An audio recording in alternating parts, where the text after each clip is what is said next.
Сіз облысында жүргізіліп жатқан сыбайлас жемқорлықтың алдын алу шараларынан хабардарсыз ба? Иә, хабардармын. Қандай жерде және қандай көздерден хабардарсыз? Объявлениелерден, көшелерде акциялар өтіп жатады, халыққа түсіндірме жұмыстары жүргізіп жатады. Сосын көп зданияларға кіргенде тақташалар, хабарландыру тақташалар ілініп тұрады. Біз жемқорлыққа неге қарсы сондай жерлерде қойып жүрміз.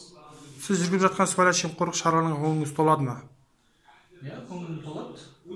Сыбайлас жемқорлықты болдырмау және оның алдын алуға қандай шаралар тиімді деп ойлайсыз? Енді телевизиядан видео сыбайлас жемқорлықтан сыбайлас жемқорлықпен айналысқандардың жазасы не туралы ақпараттандырса, әлде де халыққа көп халықтардың түсінбейді.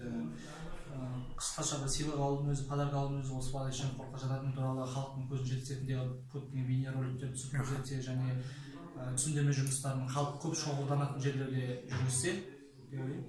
Сіз сыбайлас жемқорлық көрінісімен өміріңізде кездестіңіз бе? Жоқ, кездескен жоқпын.